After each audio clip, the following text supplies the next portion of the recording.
once again into the Valley of Death Road to 600. Or in this case, Brian set up his camera.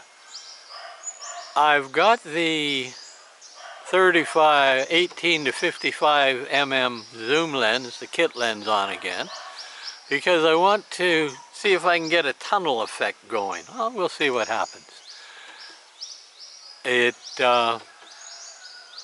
is a decent picture, and there's no wind, so it should stay in focus without going clickety-click on us. I don't hear any clickety-click anyway. But onto the video now. On the home front, the ladies found a goose egg this morning. Usually, what you're supposed to do, where we have read and we've been told and we believe, is leave the first egg alone so that the goose will lay another one beside it, and always leave her a egg in the nest. This makes sense until a tickling, which is a small, sandpiper-sized bird, if you know what a sandpiper is. If not, look it up on the web. It's a great encyclopedia. And they were trying to get to the egg to eat it. So we decided we'd eat the egg instead, and hopefully the goose will continue to lay for a while. They haven't laid eggs for a while, so we may get lucky. You never know how it's going to go. Our water pressure has come back. Last almost week it's been going up and down like a yo-yo. Now we are incredibly lucky as far as water goes. When we first put in our water line, and you've got to put in your own water line here. We made a deal with the municipality. We got an oversized water line, and we continued the water line from our house to the church, which was right beside our house. So it was just a question of a little bit of pipe and a connector. So we have an oversized water line, and because of problems we had with the church wanting more than it deserved, and that took all of one day, it was a simple deal. We said, we'll hook you up, we'll split it 50-50. We woke up the next morning and somebody had gone over and turned the water all the way to the church side. Turned out it was a church elder who wanted the people there at the church meeting to be able to shower a little quicker. Well, that wasn't part of our deal, so things changed rapidly after that. But the important thing for us that we now had a 3/4 inch water line where others only had a 1/2 inch. So even when the water pressure goes down, we don't lose our water. At least we haven't in 10 years, which is rather remarkable for where we live. We do have 2 big blue water tanks for reserve, giving us, I guess, 7,000 liters of reserve water if we need it. It's not that high up above our house. In fact, it's right on the rooftop level. But it gives enough pressure to keep the toilet flushing and the coffee pot full, and you can have not a hot shower. It's not enough pressure to turn the instant hot water on. But you have water that you can heat up and put a face cloth in and give yourself a wipe down. So we're never without water, which is good. Water is crucial, as those people living in southwest USA are beginning to find out as they suffer the longest recorded drought in their region. And of course it is at least partly due to human-made climate change. We're just stuck with that fact. But now we're going to try this. I'm going to leave it on autofocus. I'm going to bring it back slowly. Now there we go. Part of the problem here is that my hands don't move so smoothly. But we're bringing it back, getting a longer view. Keep going. There. And now you can see that we have got a tunnel, almost. There's no roof on it. Although to the left, if you take the path to the left, you go under a nice arch of passion fruit vine and what they call a San Francisco tree bush here. There's a nice arch to walk through. The tomatoes patch is at the top there. And we thought we were going to keep our yard nice and clear. Now I'm going to swing to the left slowly. There we go. It should stay in focus. Everything's far enough away.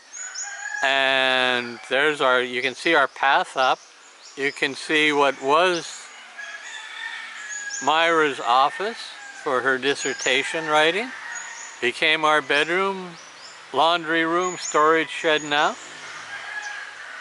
And of course all of the bamboo fencing. And I'll bring it over and I'm going to stop right there. It's still level, it looks good. If I came around a little more to the left, you would see the corner. Actually, I think you're looking at the corner of our roof of the house over on the left, which is all right. We definitely have a tunnel thing going though. We have decided that we have got most of the sunny area in our yard done up in vegetables right now. If we were to go inside that fencing, you would find peanuts, strawberries, green onions, peach eye, I always forget the name of that. It's a memory thing at this point. Another vegetable that grows up on the bamboo is on the right there. You can see it between us and the office. You might notice it. And while you can't see it yet, we've got squash growing in a pit down there that's going to come up and be able to be plucked at shoulder height, we hope.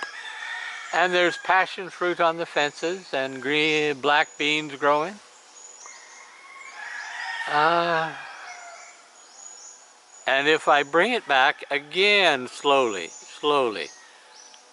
yeah, just, there's, where Seota,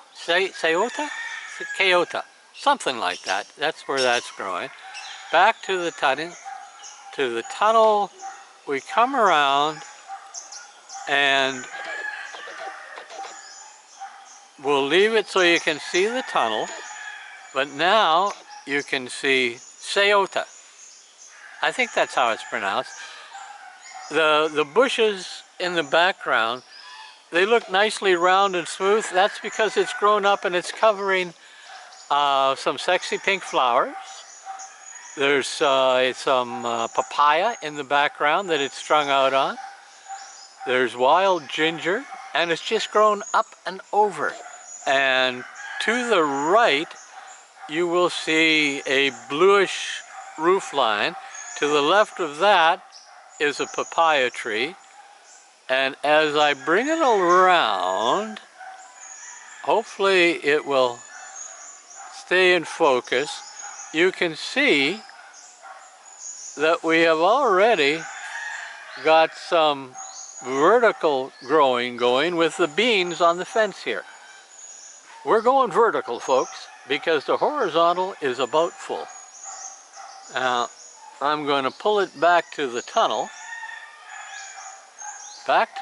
Very slowly, using two controls and a slightly tight head on the, okay, if we leave it about there, that's looking good.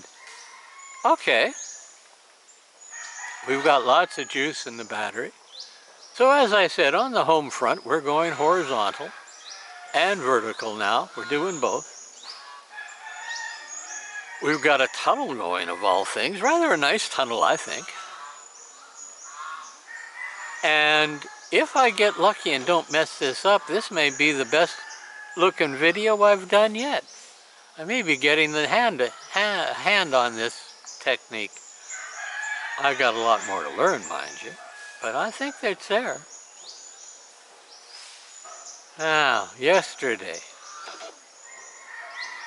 I was remembering my time in the village, and two stories come to mind this morning. The first one was when my first hour of being in the village. I had driven up from Vancouver in a rented truck with all the stuff in the back, and there was just me in it. And I wasn't going to be able to unpack, obviously. So Ralph, we'll call him. That's not his real name, of course. One of the council members, church council members, got hold of two of his sons, no, one of his sons, one of his cousins, and a guy from across the street. And I have never in my life played a better poker hand than I played that morning. I get up to the manse, and Ralph and these three young men are waiting for me. And I look at these guys. They're about 6 foot tall and, a good 3 feet wide around the middle. They are big, they're dressed rough, got long hair. I should talk about long hair. Headband. One of them had pigtails, I think.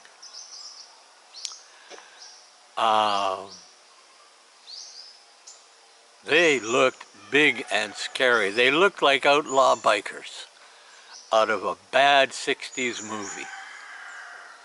Now, I should say at this point, they turned out to be three of the nicest people I've ever met. But there I was, in a village I was supposed to be immersing myself in to become their pastor. And I'm looking at three of the biggest dudes I've ever seen, and I'm just a little bit scared about how this is going to go over. And I get even more scared when the first guy goes up to the truck, and I have an old tool chest. It's a yard and a half long, maybe half a yard wide and deep. You can transfer that into meters if you're more comfortable. It doesn't change that much. And it's full of tools. Absolutely full. And I looked and I said, you may want to wait for, and mentioned his friend's name. And he said, well, I don't know. And he picked it up, put it on his shoulder and said, where do you want it? In the basement, please, and thank you. And they emptied the truck in no time flat, and they turned out to be, as I say, three of the nicest guys that I've met in a long time. But it was scary at the start because I didn't know where I was going, and they made me comfortable.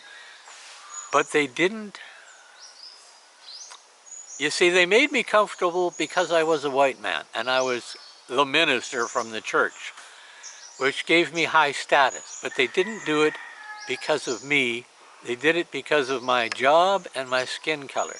It's how they were raised. For 2 or 3 generations, respect the church, at all costs. And that meant I could do pretty much what I wanted, which wasn't really good. Now, the training setup was that I worked in the village, the council looked after me, and once a week I talked to my supervisors in the town just next door to us, who had no knowledge of native people, customs, tradition, or ways, and who were trying to teach me how to be a minister in an Indian village. This was doomed to failure, and it did. And the greater church was going to cancel and pull me out of there. And the church council said, no, we kind of like Brian. We want him to be here. And the greater church said, yeah, and how are you going to do that? He hasn't got a supervisor. And they said, we'll supervise him. And the council said, or the church said, oh, okay, sure, why not? We'll try it. And next Sunday, after the sermon and the church service, I'm asked to go downstairs. I could correct that. I was told to go downstairs to the basement. I go down there, and there's my church council all sitting down in a row, and across for them is a single chair. And they tell me to sit down, and I do. And for the next hour, 2 hours, it was a fair bit of time, they gently but very powerfully told me what I was doing wrong and what I was doing right. When I was doing something they didn't understand, example, I was using the New Jerusalem Bible, Catholic Bible. I liked it, the English was good, had all the books of the Bible, and came in a nice brown sort of semi-leather book binding. Looked good in a pastor's hand, and it read well. Almost as good as the King James. They said, "We want the King James." And I said, well, okay, but I've got a problem with that. I have enough trouble trying to explain God's word without having to explain the English word that it's written in. And they said, what? I said, well, yeah. And I got hold of the King James and I read out a passage that talked about dromedaries, which, for those of you who don't know, are camels. And then I read the same passage out of my Bible, and I asked the people, which one do you understand more? And they said, out of yours, we understand what a camel is, but that dromedary's got us confused. I said, that's why I use this Bible. But for important occasions, for funerals, for what have you, where tradition counts, I will certainly, if you think it's a good idea, use the King James. And at that point, after that meeting, they owned me. They got to be my teachers. I was their student. Now, what they decided to do, and it worked rather well, was they treated me like a rather large 5-year-old, 6-year-old, 10-year-old maybe, who had been off reserve at a residential school, and had come back to the village and had to learn all this stuff. Really wanted to learn it, but didn't know the language or the stories, but had the right heart and the right desire to become one of the people. And that's how they trained me for 4 years. And it was incredible. Absolutely incredible. I won't say I know more about Indian culture than anybody, but there were very few young men in that village, and I know this for a fact because later I would get on with the web with the village, and I'd start, there'd be a discussion going on, and I'd get into it, and they'd say, where did you learn all this stuff, Brian? You're a white man. And I said, well, I listened to the elders and I asked them questions and they taught me. They said, whoa, I wish I'd done that, but they hadn't. And the new generation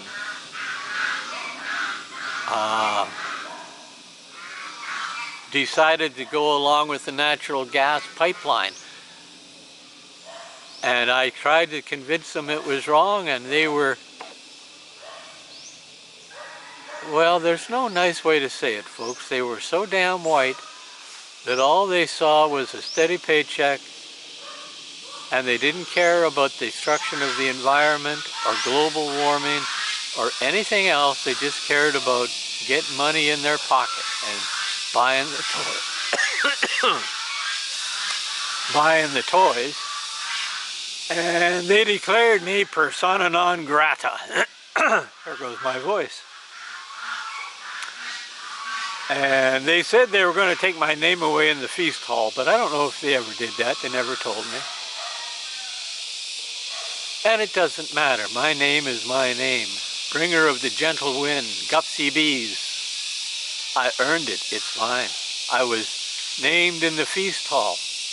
I was given a blanket. I had thrown feasts. Oh, I'm bragging now. I'm sorry, folks. I shouldn't brag. It was a privilege to be allowed to do that. Now, what are we doing for time here?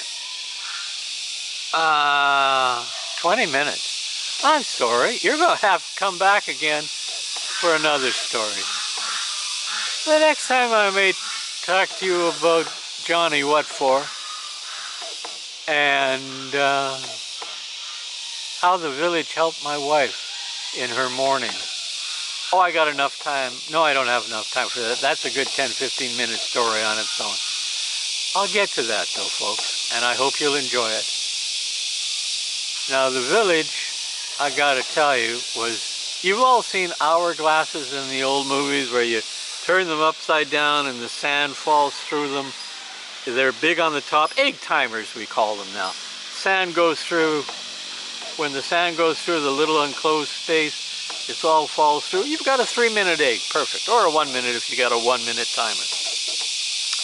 The village was the restriction on my life, in the hourglass of my life. Everything that flowed into the village from my life went through that little opening, got purified, and came out the end of it absolutely different.